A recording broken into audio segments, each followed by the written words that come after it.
Welcome, curious minds, to another deep dive. Today, we're plunging headfirst into a topic that sparks just incredibly strong feelings and endless debate, yet it's often surprisingly misunderstood the true nature of a police officer. There's this prevalent modern sentiment, a kind of hopeful wish, really, that law enforcement could be, well, a lot of things. We often hear the desire for them to be multifaceted community figures, almost like therapists or, social workers, capable of softening the world's edges when chaos inevitably erupts. And that's precisely our mission with this deep dive. We're going to try and strip away those romanticizations, those well-meaning but ultimately uncomfortable omissions, to truly understand what a law enforcement officer and LEO fundamentally is, and perhaps more importantly, what they fundamentally are not. And we're basing this directly on the rich source material we've gathered. We'll offer a clear-eyed reminder of their core role, weaving in historical context, some surprising data, and some compelling analogies to illuminate this complex reality. This isn't about taking a side, not at all. It's about providing you with a nuanced, practical understanding of a role that impacts all of us, so you can be truly well-informed in your own thinking, prepare to have some assumptions challenged, and hopefully gain a much clearer perspective. Okay, let's unpack this then. When we talk about policing today, there's this pervasive, almost gentle wish floating around, especially visible in, public discourse. It's the idea that officers should embody this incredible blend, part community therapist, part moral guide, part social worker. The vision is that they'll be there to soften the harshness of the world, to bring a calming, almost therapeutic presence when life gets chaotic, handling complex social issues with compassion and, de-escalation alone. It's a very appealing image, isn't it? This idea of a police officer as a universal problem solver, a kind of civic St. Bernard ready to offer aid and comfort. It absolutely is, and it's a vision that's circulating with incredible velocity, almost like gospel in certain circles. There's a strong push, for instance, to suggest that before you even think about dialing 911, before you summon that uniform presence of the state, you should pause. You should weigh very carefully whether police involvement might actually make the situation worse, whether it might escalate something that could otherwise be resolved with a softer touch. We've all probably encountered some version of this, perhaps packaged neatly in those shareable social media carousels or earnest public service announcements advising, always ask the victim whether they feel safe involving the police.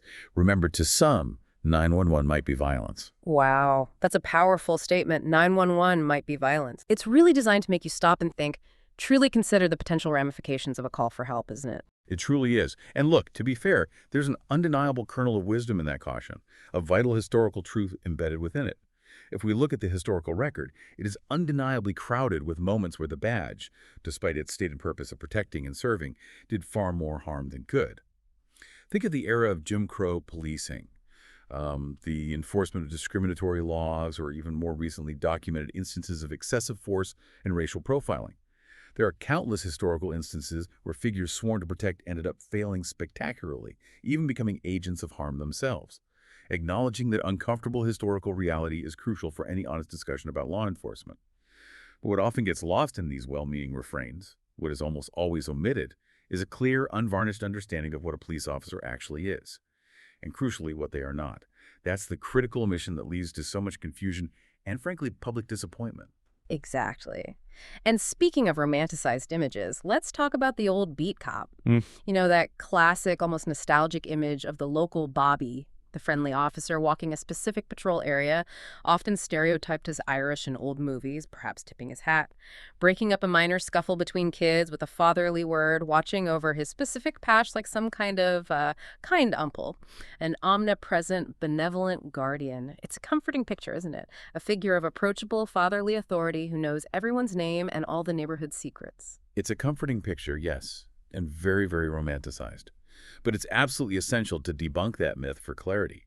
Even that seemingly benign figure, the Bobby, was never the neighborhood's roving social worker. He wasn't equipped or trained to be. His primary role, from the very beginning and to the very end of his shift, was fundamentally that of a boundary marker. A boundary marker. Yeah. He was a walking, visible reminder that chaos would simply not be allowed to flourish unchecked in his territory, in his specific designated area of patrol. His physical presence, the uniform, the badge, these were a constant, tangible deterrent. His job was to make it known that there were rules, a civic code, and that these rules would be enforced. He was a symbol of order, a line drawn in the sand. Not a dispenser of therapy or a mediator of deeply personal family disputes. He was there to say, essentially, this far and no further. So, not a confessor, Yeah. not a mediator, just a line in the sand, a visible demarcation of what's acceptable and what's not. And that brings us directly to the classic motto we see emblazoned on police cruisers and badges everywhere: protect and serve. It sounds so straightforward, so noble, so all-encompassing. But how often do we actually stop to consider what that truly means in the context of what we've just discussed about boundaries and order? That's a key point, and it's where a significant public misinterpretation often arises. The phrase protect and serve is widely misunderstood, or at least interpreted through a very soft, individualized lens. It most emphatically does not mean protect the one causing havoc at the expense of everyone else. Right. That's a common assumption, though. It is, but it's a dangerous misinterpretation. As if the police are there to ensure everyone, even the lawbreaker, feels safe and unthreatened in their actions, or to make sure no one's feelings are hurt during an arrest. No. What it means, unequivocally, is to protect the quiet, unremarkable majority. Think about it.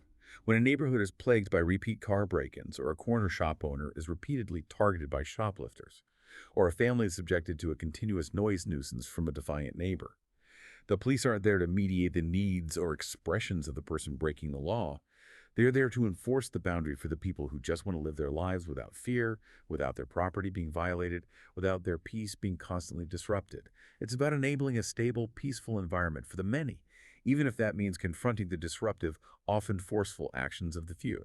It's about upholding the social contract, not negotiating individual desires.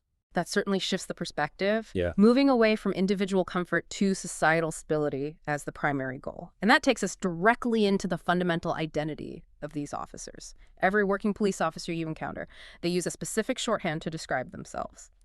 Leo, law enforcement officer.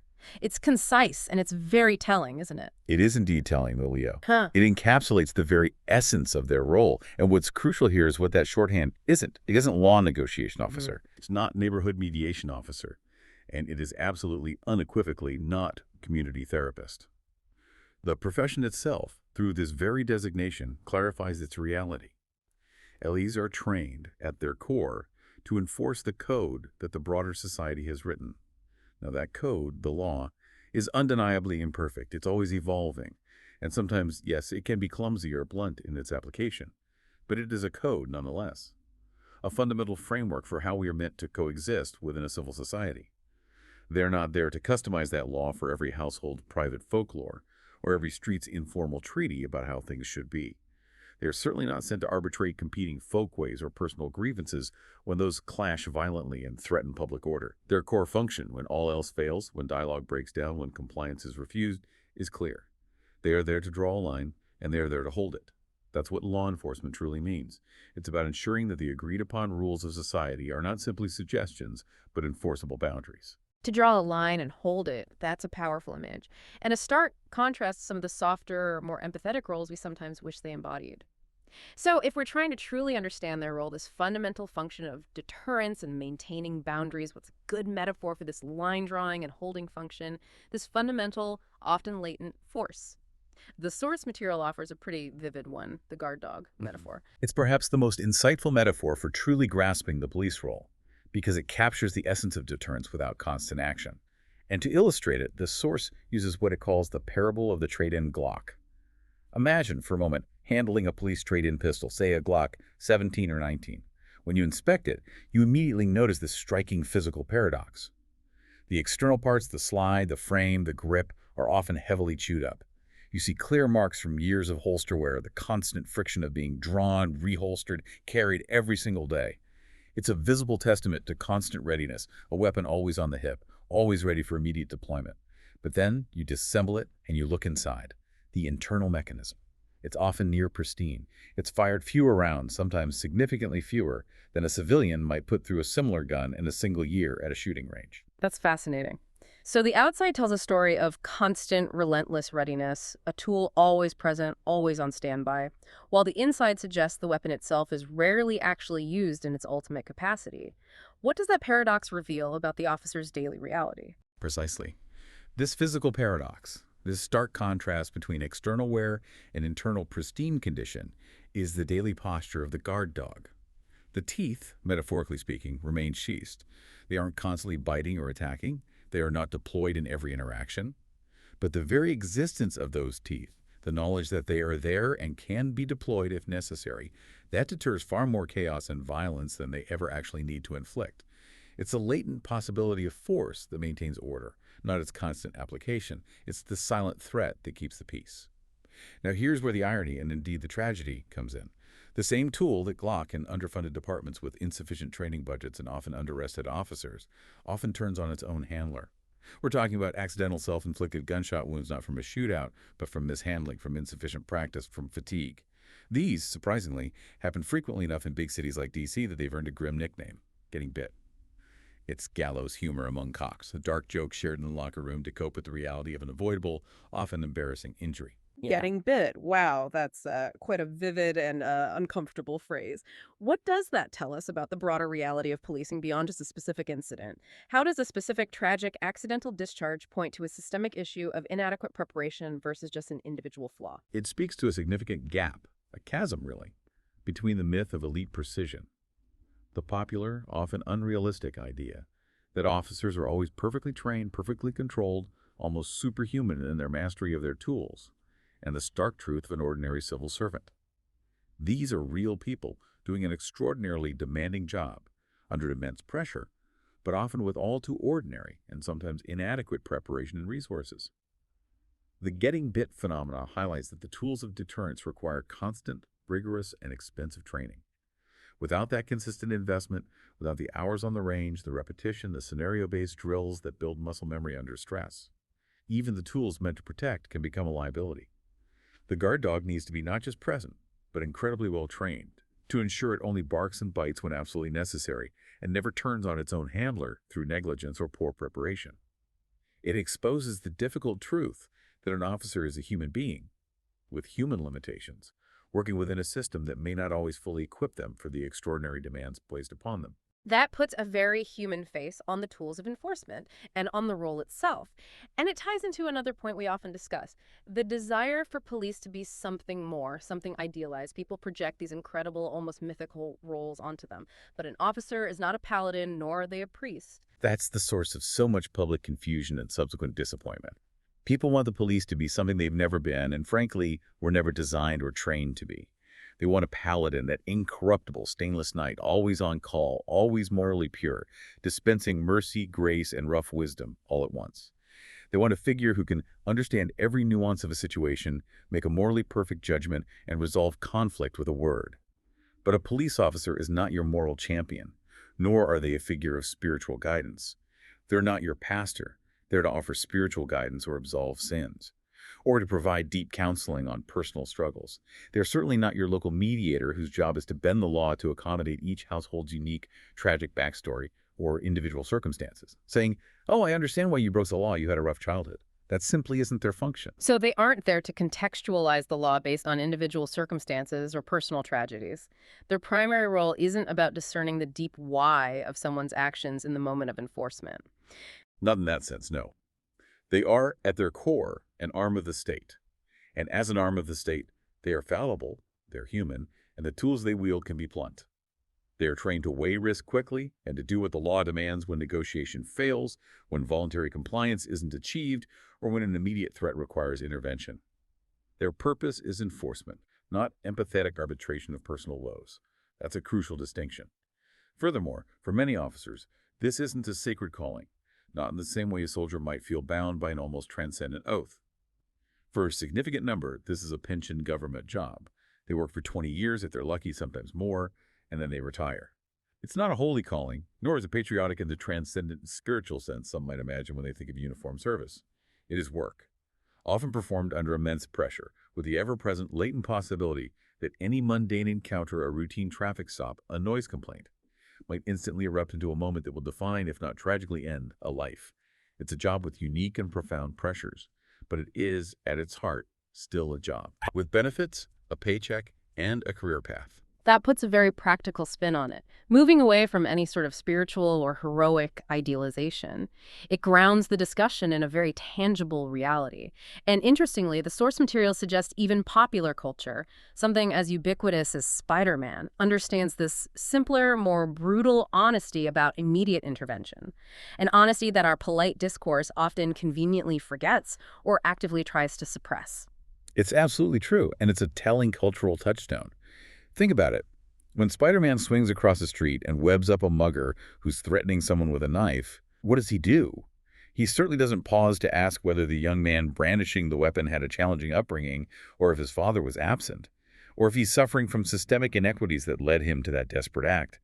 He doesn't sit him down on the curb and initiate a therapeutic dialogue about early childhood stressors or the societal factors contributing to his criminal behavior. No, definitely not. No, what he does is immobilize him quickly, efficiently, decisively, without ceremony, and then he leaves him there for the police to deal with.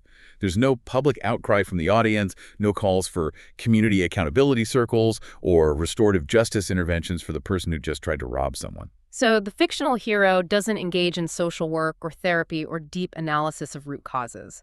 He applies immediate, decisive force to stop the immediate threat. Exactly. And the reason we don't protest, the reason we nod along and cheer for Spider-Man in that moment, is because there's this deeply ingrained, unspoken consensus within us that sometimes force must meet force. Sometimes the problem at hand, the immediate threat to life or property, is not one that can be resolved by sympathy alone, or by dialogue, or by understanding the root causes of someone's behavior in that immediate, dangerous moment.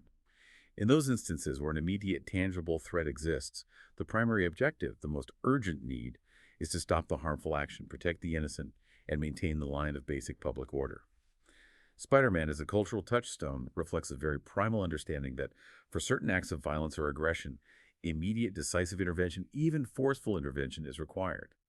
The deeper societal problems, the root causes, the therapeutic interventions, these are for others to address after the immediate threat is contained and the line is held. It highlights the crucial distinction between stopping an immediate threat and addressing complex social issues, a distinction that frequently gets blurred, sometimes dangerously so, in the broader public conversation around policing. It's a stark reminder, isn't it, that some problems simply can't be talked away in the moment they're unfolding, that sometimes immediate action, even force, is the only option. And understanding that primal need for intervention is critical when we look at how this role, this core identity of the law enforcement officer, has actually evolved over time. Because the guard dog of today is a product of a century of shifting societal needs, technological advancements, and often public reaction to crisis. So let's dive into a century of policing, how officers are trained, the data that often gets overlooked, and the inherent dilemmas they face. What did police training look like back in, say, the 1930s and 50s? Well, back then, the picture was vastly different from today. Almost unrecognizable, really. Local patrolmen essentially learned on the job, mostly by observing senior officers and by navigating their beat. Many city police departments at the time operated heavily on political patronage systems, meaning the local ward boss or precinct captain often decided who got the job. Not necessarily based on meritocratic qualifications or extensive training, it was often about who you knew or who you were connected to. Right, connections over qualification. Exactly. Formal police academies were rare, or very rudimentary. Firearms training, incredibly rare. Many beat cops went their entire careers without ever drawing a gun in anger, let alone firing it at another human being. The iconic image of the walking beat cop, which we romanticize today, emerged from these dense, often immigrant neighborhoods. They were indeed a visible line of order, a physical presence, a deterrent, but certainly not a roving therapist. Their job was primarily to keep the peace, deal with immediate, often petty disruptions like breaking up bar brawls, directing traffic, or dragging drunks to the drunk tank, not mediating complex trauma or providing social services. It was a very practical, on-the-ground, learn-as-you-go approach, heavily influenced by local politics and the specific needs of the immediate community. So a very decentralized, practical, almost reactive approach, heavily influenced by local politics. Then we move into the tumultuous 1960s and 70s, an era marked by profound social upheaval. What fundamentally changed in policing during that period? What forced that change? Oh, the civil rights unrest and the widespread urban riots of that era, think Watts in '65, or the massive eruptions in Detroit and Newark in '67, really forced big city departments to modernize. And often, to do so rapidly and sometimes brutally. The traditional, relatively unarmed beat cop model was seen as completely insufficient to handle large-scale civil disorder. As a result, riot control and officer survival training suddenly took extreme precedence, far more than any emphasis on conflict mediation or community relations. A big shift in priorities. Huge shift. This was also the period when the SWAT concept emerged. The LAPD, for instance, pioneered paramilitary units after the Watts riots, specifically designed for high-risk situations, barricaded suspects, large-scale crowd control.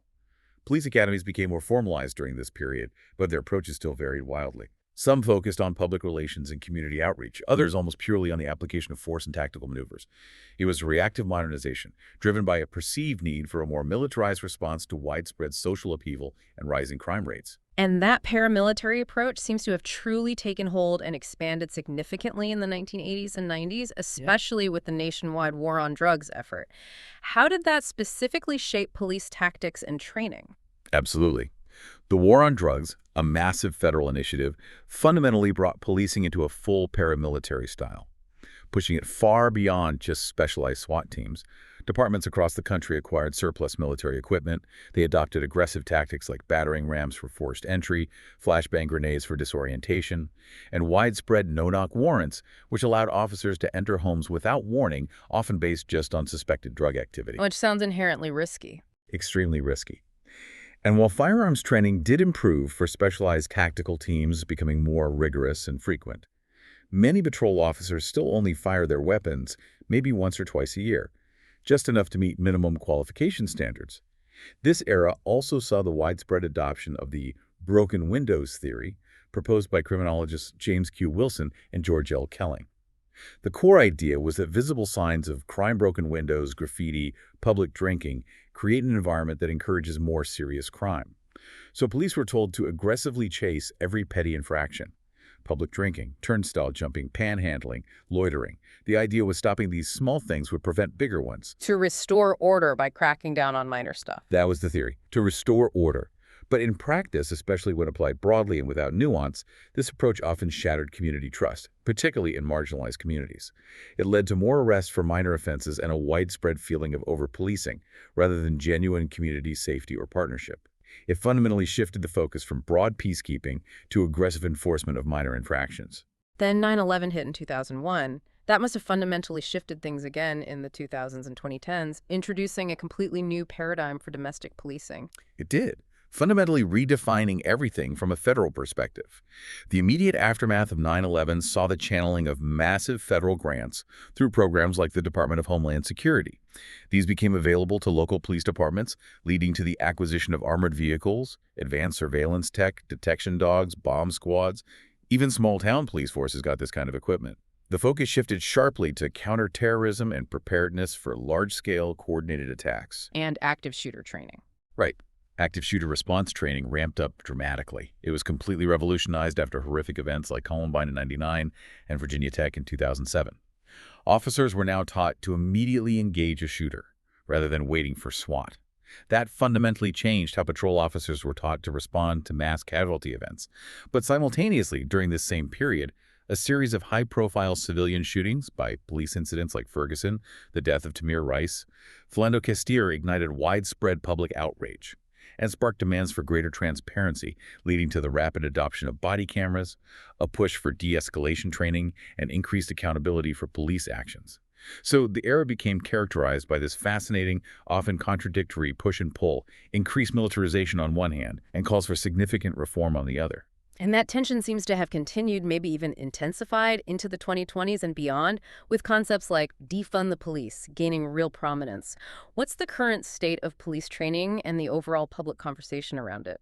Yes, the defund the police and abolish the police movements became incredibly prominent, gaining significant traction in public discourse, particularly after high-profile incidents of police misconduct. Some cities, responding to these powerful calls, did indeed slash police budgets or reallocate funds. Others pivoted, experimenting with alternative response teams for certain types of calls, like sending mental health crisis workers instead of armed officers to nonviolent mental health emergencies. However, a core, often overlooked reality of police training remains a striking point of contention and concern. The average U.S. Police Academy training still ranges from only about 600 to 900 hours nationwide. Only 600 to 900 hours. Yeah.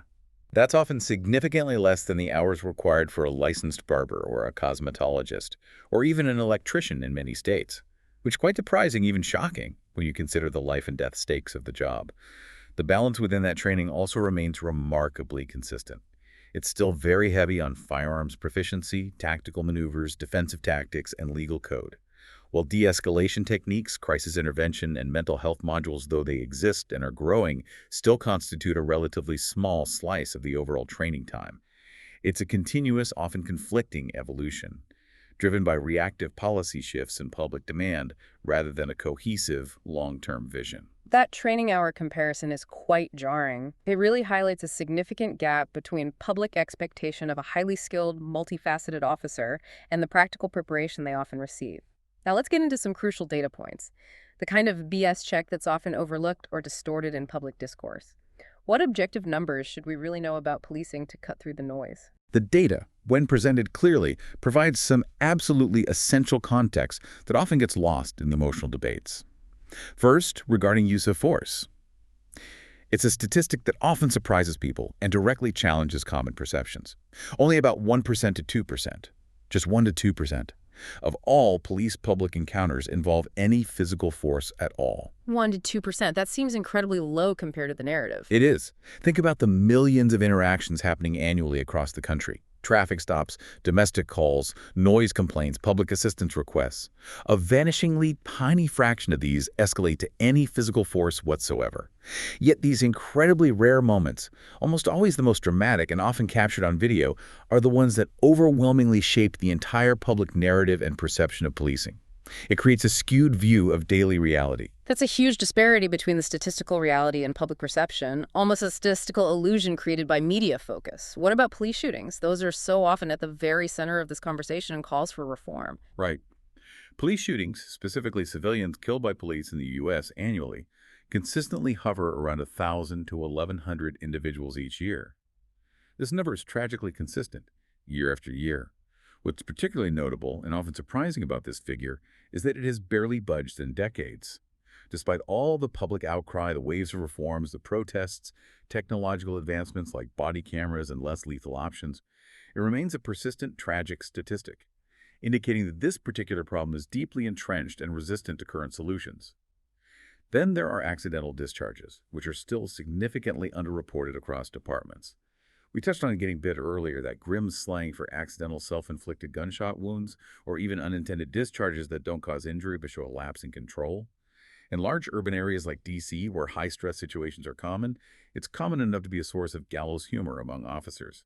It's a quiet, often hidden indicator of the challenges of managing powerful tools under constant pressure, and a symptom of potential training or resource gaps. And how do these numbers, these training hours, these challenges compare internationally? Do other countries really do it better, or is it a more complex comparison than that? In many ways, yes, other countries do appear to achieve better outcomes, but with crucial caveats that are often overlooked. European countries, for instance, often require twice as many training hours for their police officers as the U.S. does, sometimes up to 1,500 hours or more. Crucially, their training tends to emphasize scenario-based judgment, de-escalation, conflict resolution, and social sciences much more heavily than a force-first posture. They also tend to have better continuing education programs throughout an officer's career and consequently generally maintain higher levels of trust with their public. So more training, different focus, better trust. Sounds promising. It does. However, it's vital to acknowledge that these countries also operate within vastly different cultural contexts. They often benefit from higher levels of social cohesion, a stronger sense of shared community, common norms, less social stratification, and, critically, significantly less personal firearm prevalence among the general population. In many European nations, it's incredibly precisely. The paradox is this. The public overwhelmingly wants less force. They want less violence from their police. They want more de-escalation, more compassionate responses. Yet, simultaneously, often when the worst happens, when a truly dangerous, violent, or acute situation unfolds like an active shooter, a home invasion, a kidnapping to public, demands an instant, decisive, forceful response. This creates a fundamental tension, a seemingly irreconcilable demand. And it means that the guard dog, that metaphor for the police role, stays armed and ready. its teeth real and present, even when you might wish he didn't bark at all. He has to be prepared for the worst, for the extreme scenario, because the public will inevitably call for him with urgent demands when the worst arrives. It's a job designed for the worst-case scenario, despite the overwhelming majority of encounters being routine. That's a powerful way to put it, and it really crystallizes the core dilemma. Now, let's address some frequently asked questions that often arise in these discussions, synthesizing some of the points we've covered and giving them a bit more depth.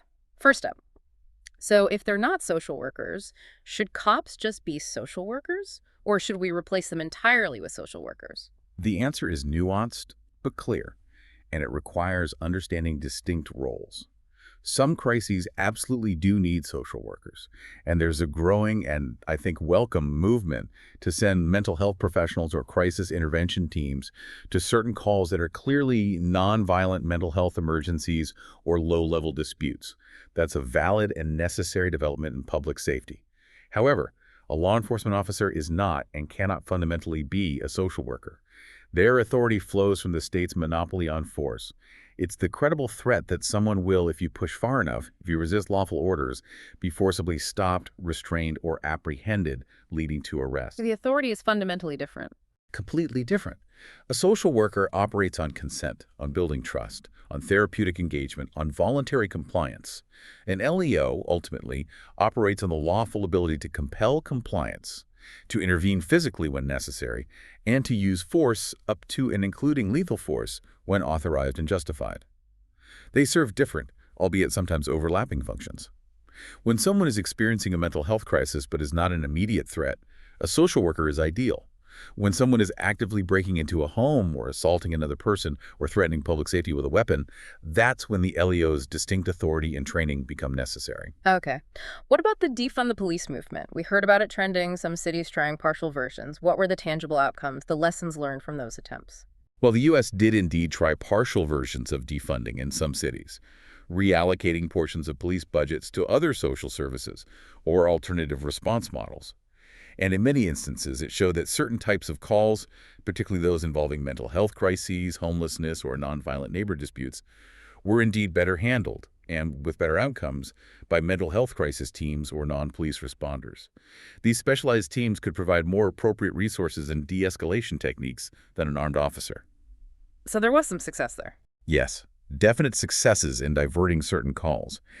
However, the reality also showed that violent crime spikes or acute emergencies involving immediate threats to life still unequivocally demand armed responders.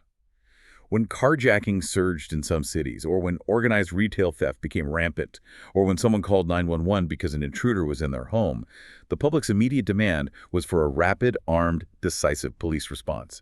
Even in cities that reallocated funds, the guard dog was always waiting at the fence line. And society, even when it wished otherwise, still reached for that fundamental layer of protection when faced with violent chaos. The experiment revealed that while some calls can be diverted, the core need for a force-backed response to violence remains. We briefly touched on international comparisons, and you mentioned many countries do it better. But can you elaborate more on the key differences? Isn't it just a matter of political will to replicate their successes here? Many do perform better on certain metrics, yes, and there's much to learn. As we discussed, they often spend significantly more time on training, emphasizing judgment and de-escalation, far more than just tactical proficiency. They invest in better continuing education for their officers throughout their careers and frequently enjoy higher levels of trust with their communities, leading to more consensual policing. These are all commendable and aspirational goals for U.S. policing, certainly. It's critical to remember that these countries also rely on vastly different cultural contexts, which cannot be simply imported. They typically benefit from higher social cohesion, a stronger sense of shared community, shared values, norms, which often leads to less individualistic and more collective problem solving. And, crucially, they have much less personal firearm prevalence among the general population. In many European nations, it's exceptionally rare for civilians to own or carry handguns, and criminals are far less likely to be armed with firearms during routine encounters. This fundamentally changes the nature of policing encounters, dramatically reducing the immediate lethal threat officers face daily, which in turn allows for different training paradigms and response models. So while we can certainly learn, it's not a direct copy-paste solution. The societal underpinnings are just too different. And that slang phrase, getting bit for an accidental self-inflicted gunshot wound, Is that just a sign of sloppy gun safety, or does it tell us something deeper about the challenges police face? Sometimes, yes, it can unfortunately indicate a lack of proper safety discipline or simply human error under pressure, no question. But it's also a powerful illustration of a larger systemic contradiction that we, as a society, often overlook. Society, including the individual calling 911, wants a tool that projects deterrence, a guard dog with teeth that are truly capable of stopping a threat, a weapon that is always ready and reliable. But often that same society doesn't invest enough hours or enough resources into ensuring those officers master that tool. They aren't given enough range time, enough scenario training, enough continuous professional development to handle that weapon to a level of precision that minimizes such accidents, especially under fatigue or stress. It highlights the tension between desiring a capable deterring force and providing the comprehensive ongoing training necessary to wield that force safely and effectively, both for the public and for the officers themselves. It's a symptom of a system that demands a powerful tool, but may not really fund its mastery, leading to preventable incidents that erode trust and injure officers. So, why then, after all this nuanced discussion, after all the data and historical context, do we keep returning to this guard dog metaphor? Why is it so essential to understanding the police role and cutting through the layers of misperception? We keep this guard dog metaphor because it provides uncomfortable clarity, a stark, unsentimental truth. It distills the essence of their function in a way that avoids romanticization on one hand and unfair demonization on the other. You don't want that guard dog off the leash all the time, roaming freely, barking at shadows, causing issues indiscriminately. No one wants that. But you also absolutely do not want him gone, vanished, nowhere to be found, when the wolves come to your door when true violent chaos erupts. What you want, ideally, is for him to be trained. You want him leashed. You want him trustworthy. But the fundamental reality is that the job, when it comes down to its core, requires teeth. It requires the latent and sometimes active ability to use force to protect the vulnerable and maintain order when all other avenues have failed. The metaphor reminds us of this core, often unpalatable truth that underpins the entire institution of policing, regardless of our wishes or desires for a different reality. That's a truly sobering clarification, pulling us back to the stark reality of the role. So let's bring this back to the core message of this deep dive. After unpacking all this, it becomes undeniably clear. A police officer is not a St. Bernard with a barrel of brandy around its neck coming to rescue you from a snowstorm of personal lows. They are not a soft place to land when your personal code or someone else's collides with the broader societal one. They are not your confessor, your therapist, or your tribal elder here to mediate personal disputes with perfect empathy and endless time. That's the ultimate uncomfortable truth. The reality stripped bare. They are, in the end, the state's guard dog. They're conditioned to bark, to deter, and yes, to bite when that fundamental line of societal order is crossed. Their training, their equipment, their tools, their legal mandates, their very designation as law enforcement officers, everything about the role points to this reality. It is a specific difficult job with specific difficult tools for a specific difficult purpose. And this leads us to the final, provocative thought from our source material. It presents a profound challenge, doesn't it, to all of us? If you genuinely want a world where that guard dog is needed less often, then you, collectively, as communities, as a society, must actively build the conditions that make him less necessary. We're talking about fostering stronger bonds between neighbors, creating fairer chances for the desperate, investing in mental health and education, and nurturing a culture that fundamentally does not glorify or enable the wolf at the door, whether that wolf is violent crime, addiction, or profound despair. That's the core societal responsibility, the aspirational goal. But, and this is the stark reality that we must confront, when you have none of those conditions, when those bonds weaken, when opportunities disappear, when societal pressures break down, or when they simply fail under acute pressure like a sudden act of violence, or when a person simply chooses to be the wolf, despite all good intentions, you will not be calling a therapist in the middle of the night. You will not be calling a social worker. You will call the guard dog. And when he comes, when he responds to that desperate call, you must not for a second act surprised that his teeth are real and that he's prepared to use them. It's a powerful call to reflection, demanding an uncomfortable clarity from us all. You can choose to romanticize the badge, to imbue it with all these idealized qualities of perfect wisdom and boundless empathy. Or you can choose to demonize it, to see it only as an instrument of oppression. But as the source material so eloquently states, if you want to live with fewer guard dogs, then you must build a society that genuinely needs fewer. Until then, be honest with yourself. A police officer is not your therapist, your priest, or your personal redeemer. He is the last argument the state makes, the ultimate line of defense, when chaos presses at the fence. If you ignore that truth, if you sugarcoat it, you'll be stunned when the teeth come out, when force is used. But if you accept it, if you fund it wisely, and constrain it justly within its proper role, you may never have to hear the bark. It's a truth that demands clarity, not comfort, from all of us. Thank you for joining us on this deep dive into understanding the true nature of law enforcement. And we encourage you to continue seeking that uncomfortable clarity in a world overflowing with complex information.